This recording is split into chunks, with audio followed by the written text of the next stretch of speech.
పనిచేస్తున్న వీరన్నకి తలుక్కుమని మెరిసే ఒక వస్తువు కనిపిస్తుంది. పని ఆపి అదేమిటా అని చూడగా అది ఒక బంగారు నాణెం. దాన్ని తీసుకుని చుట్టుపక్కల వెతకడం మొదలు పెడతాడు. పక్కనే ఉన్న గృహ దగ్గరలో చిన్న బంగారు ఆభరణం ఒకటి కనిపిస్తుంది. దాన్ని కూడా తీసుకుని ఇంకా ఏమైనా దొరుకుతాయా అని ఆశగా వెతుక్కుంటూ గుహలోనికి వెళ్తాడు. అలా లోనికి వెళ్లి చూడగా గుట్టలు గుట్టలుగా బంగారపు పోగులు, డబ్బు ఉంటాయి. వీరన్న ఆనందానికి అంతులేదు. తాను మోయగలిగినన్ని సంచిలో నింపి బయటకు వెళ్లబోతుండగా ఒక్కసారిగా గుహ ద్వారం వద్ద పెద్ద బండరాయ పడి ద్వారం మూసుకుపోతుంది. రక్షించండి, రక్షించండి, ఎవరైనా నన్ను రక్షించండి అని గట్టి గట్టిగా అరుస్తాడు. కానీ తన అరుపులు ఎవరికీ వినిపించవు. ఆ గుహ దగ్గరలో రామాపురం అనే గ్రామంలో గత కొన్ని రోజులుగా గ్రామస్తులు రాత్రిపూట నిద్రపోవడానికి భయపడుతుంటారు. అలానే ప్రజలంతా తమ ఇళ్లల్లో ఉన్న బీరువా, పెట్టెలు దగ్గర కాపలాగా ఉంటారు. నిజానికి ఈ గ్రామంలో రాత్రిపూట ప్రజల డబ్బులు, నగలు మాయమైపోతున్నాయి. అందుకని గ్రామస్తులు ఈ విధంగా కాపలాగా ఉంటున్నారు. అయితే అదే గ్రామంలో కేశవులు అనే ముసలి తాత తన భార్యతో కలిసి ఒక చిన్న ఇంట్లో ఉంటున్నాడు. ఏంటండి ఊర్లో ఇన్ని దొంగతనాలు జరుగుతుంటే ఏం కంగారు లేకుండా ప్రశాంతంగా ఉన్నారు? అసలు మన దగ్గర దోచుకోవడానికి ఏమున్నాయి చెప్పు, ప్రాణాలు తప్ప. ఏమోనండి, వీలైనంత త్వరగా ఈ దొంగ ఎవరో తెలిసే బాగుంటుంది అని కేశవులు భార్య కంగారు పడుతూ మాట్లాడుతుంది. దానికి కేశవులు ఆమెకు ధైర్యం చెప్పి నిద్రపోమని అంటాడు. అలా ఆ ఇద్దరు ప్రశాంతంగా నిద్రలోకి జారుకుంటారు. సరిగ్గా అర్ధరాత్రి సమయంలో ఊరి నడి మధ్యన ఒక దెయ్యం ప్రత్యక్షమవుతుంది. అయితే ఆ దెయ్యం చేతిలో కొన్ని నగలు ఉంటాయి. అలానే దెయ్యం చేతులు రక్తంతో తడిసి ఉంటాయి. అప్పుడు దెయ్యం కోపంగా ఊర్లో నడుస్తూ ముందుకు వెళ్తుంటుంది. మరోవైపు కేశవులకు మెలకువ రావడంతో ఎటువంటి చప్పుడు చేయకుండా మంచం మీద నుండి దిగి ఆ ఇంటి మూలన ఉన్న ఇనుప పెట్టె వద్దకు వెళ్తాడు. ఆ తర్వాత కేశవులు ఆ పెట్టెను తెరిచి అందులో నుండి ఒక బంగారు గొలుసు బయటకు తీస్తాడు. నిజానికి ఈ బంగారు గొలుసు గురించి కేశవుల భార్యకు తెలీదు. అయితే కేశవులు ఆ బంగారు గొలుసు తీసుకుని ఇంటి బయటకు వస్తాడు. అలా కేశవులు ఆ ఇంటి పక్కన గుంత తవ్వుతుంటాడు. ఆ సమయంలో పక్కనే ఉన్న పశువుల పాకలోని ఎద్దులు రంకెల వేసు అరుస్తుంటాయి. దాంతో కేశవులు భయపడి చుట్టూ చూస్తాడు. కానీ ఎవరూ కనపడరు. అయితే ఎందుకని ఎద్దులు అలా రంకెలు పెడుతున్నాయని కేశవులు అనుకుంటాడు. అప్పుడు సడన్ గా కేశవుల ముందుకు దయ్యం ప్రత్యక్షమవుతుంది. వెంటనే ఆ దయ్యాన్ని చూసి కేశవులు భయంతో వెనక్కి అడుగులు వేస్తాడు. అయితే దెయ్యం దగ్గరున్న నగలు చూసి కేశవులు ఆశ్చర్యపోతాడు. అప్పుడు దెయ్యం కేశవుల వైపు చూస్తూ, ఎలా ఉన్నావు కేశవులు? ఇక్కడ ఏదో చాలా ముఖ్యమైన పనిలో ఉన్నట్టున్నావు. నా పేరు నీకెలా తెలుసు? అసలు ఎవరు నువ్వు? ఈ ఊర్లో జరిగే దొంగతనాలకు కారణం నేనే. ఆ మాట వినగానే కేశవులు ఆశ్చర్యపోతాడు. అయితే ఇన్ని రోజుల నుండి ప్రజలకు నిద్ర లేకుండా చేసిన దొంగ ఒక దెయ్యం అని అర్థమవుతుంది. నిజానికి కేశవులు కూడా తన దగ్గరున్న బంగారు గొలుసును దొంగకు భయపడి దాచడానికి గుంత తవ్వుతున్నాడు. అప్పుడు దెయ్యం కేశవులు చేతిలో ఉన్న గొలుసును చూసి ముందుకు వసు, ఏంటి కేశవులు, నాకు ఇవ్వడానికి నీ దగ్గర ఏదో ఉన్నట్టుంది. దయచేసి అలా చెయ్యకు, ఈ గొలుసు నా సొంతం. వెంటనే ఆ దెయ్యానికి కోపం వచ్చి కేశవులను కొడుతుంది. ఆ తర్వాత అతని చేతిలో నుండి బంగారు గొలుసు లాగేసుకుని అక్కడ నుండి మాయమైపోతుంది. దాంతో కేశవులు ఏం చేయలేక బాధపడతాడు. ఇక మరుసటి రోజు గ్రామస్తులంతా కేశవులు ఇంటి వద్దకు చేరుకుంటారు. అయితే అక్కడకు ఆ ఊరి పెద్ద కూడా చేరుకుని భయపడుతూ ఉన్న కేశవుల వద్దకు వెళ్తాడు. అప్పుడు ఊరి పెద్ద అసలు రాత్రి ఏం జరిగిందో చెప్పమని అడుగుతాడు. దానికి కేశవులు జరిగినదంతా చెప్పి ఈ దొంగతనాలన్నిటికీ కారణం ఒక దెయ్యం అంటాడు. ఆ మాట విని అక్కడున్న అందరూ ఆశ్చర్యపోతారు. అలానే చాలా మంది ప్రజలు దెయ్యం అని తెలిసి భయపడతారు. అప్పుడు ఊరి పెద్ద ప్రజలను ఉద్దేశించి, ఎవరు కంగారు పడకండి, ఇప్పుడు మనకు ఆ దొంగ ఎవరో తెలిసింది. అలానే త్వరలో ఈ దొంగతనాలు ఎందుకు చేస్తుందో తెలుసుకుందాం. మరి అప్పటి వరకు మనం ఏం చేయలేమా? ఓపికతో ఉండు రాజేంద్ర. తొందరపడి ఏమైనా నిర్ణయం తీసుకుంటే మన ప్రాణాలకే ప్రమాదం. అవును, నిజమే. ఊరి పెద్ద చెప్పినట్టు ఆ దెయ్యంతో మనం కాస్త జాగ్రత్తగా ఉండాలి. అలా ఊరి పెద్ద ఈ దొంగ దయ్యం గురించి త్వరలోనే ఏదొక నిర్ణయం తీసుకుంటానని చెబుతాడు. అయితే అక్కడున్న రాజేంద్ర మాత్రం ఈ సమస్య పెద్దదవుతుందని కంగారు పడుతుంటాడు. ఆ తర్వాత ప్రజలంతా కేశవులు ఇంటి వద్ద నుండి వెళ్లిపోతారు. అయితే కేశవులు పోయిన గొలుసు గురించి ఆలోచిస్తూ బాధగా ఇంట్లోకి వెళ్తాడు. ఆ సమయంలో అక్కడున్న అతడి భార్య తన భర్తను గొలుసు గురించి అడుగుతుంది. ఏవండి, అసలు మీకు బంగారు గొలుసు ఎక్కడదండి? ఇప్పుడు అది ముఖ్యం కాదు, మన ఊర్లో ఒక దయ్యం తిరుగుతుంది. ఆ విషయం నీకు అర్థమవుతుందా? కేశవులు మాటలు బట్టి తన వద్ద ఆ బంగారు గొలుసు గురించి అతడు ఏదో నిజాన్ని దాస్తున్నాడని ఆమె భావిస్తుంది.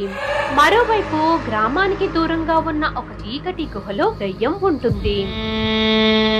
అయితే ఆ గుహలో ఇన్ని రోజులుగా దొంగతనం చేసిన డబ్బు నగలు అక్కడే ఉంటాయి. అలానే ఆ దయ్యం కేశవులు దగ్గర తీసుకున్న బంగారు గొలుసును మెడలో వేసుకుని ఆనందపడుతుంది. సరిగ్గా ఆ సమయంలో చీకటి గుహలోకి ఒక వ్యక్తి లాంతర్ లైట్ పట్టుకుని వస్తాడు. అలా వచ్చిన వ్యక్తి మరెవరో కాదు, ఆ ఊరి పెద్ద. అప్పుడు దెయ్యం ఊరి పెద్దను చూసి నవ్వుతూ నా చోటుకు ఎందుకొచ్చావని అడుగుతుంది. ఊర్లో దొంగతనాలు చేస్తుంది నువ్వే అని ప్రజలకు తెలిసిపోయింది. నేనేం తప్పు చేయడం లేదు. నాకు రావాల్సింది నేను తీసుకుంటున్నా. ఒకవేళ ఎవరైనా దానికి అడ్డుపడితే వారిని ప్రాణాలు తీసేస్తా. అసలు ఇంకెన్ని రోజులు ఈ దొంగతనాలు? ఇకనైనా శాంతించి ఈ చోటు వదిలి వెళ్ళిపో. ఊరి పెద్ద అలా మాట్లాడడంతో దెయ్యం కోపంగా చూస్తుంది. ఆ తర్వాత దెయ్యం ఊరి పెద్దతో, మరో 3 దొంగతనాలు చేసిన తర్వాత నేను ఇక్కడి నుండి వెళ్ళిపోతా. కాబట్టి అప్పటి వరకు నువ్వు మౌనంగా ఉండు. సరే, కానీ గుర్తుపెట్టుకో, నాకు మాట ఇచ్చినట్టు ఎవరికి ఏ హాని చేయకూడదు. నిజానికి కేశవులు చెప్పకముందు నుండే ఈ ఊర్లో దెయ్యం దొంగతనాలు చేస్తున్నట్టు ఊరి పెద్దకు తెలుసు. అందుకని ప్రజలను సముదాయించి మాట్లాడాడు. అలా ఊరి పెద్ద దెయ్యంతో మాట్లాడి ఆ చోటు నుండి వెళ్లిపోతాడు.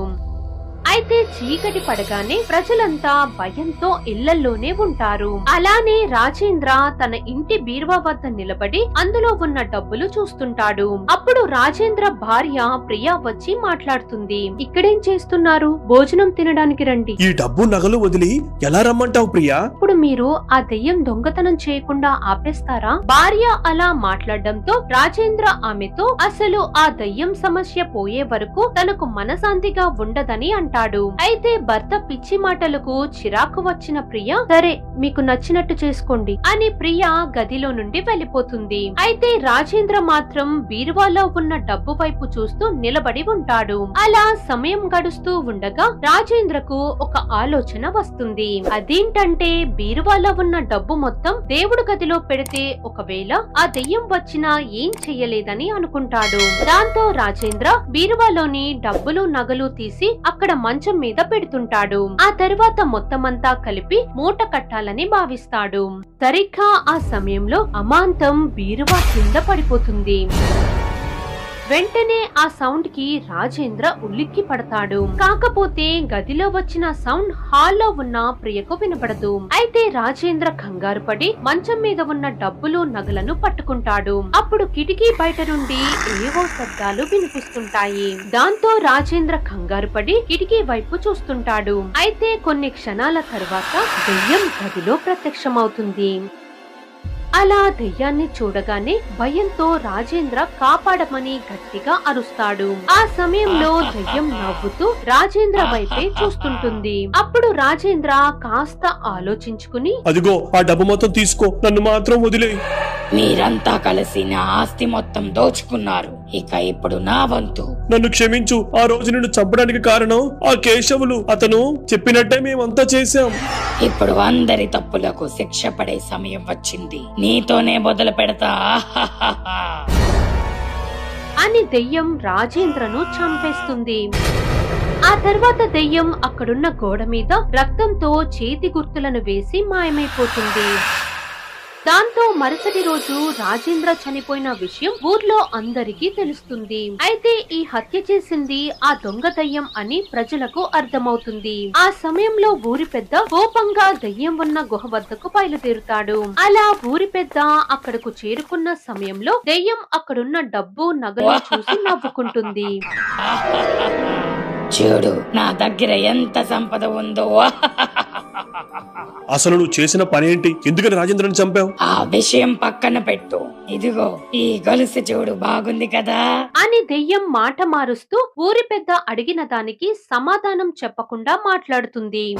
అప్పుడు ఊరి పెద్దకు చిరాకు వచ్చి దెయ్యం చేతిలో ఉన్న గొలుసు లాక్కుని విసిరేస్తాడు. దాంతో దెయ్యం ఒక్కసారిగా ఊరి పెద్దపై కోప్పడి గాల్లోకి లేపుతుంది.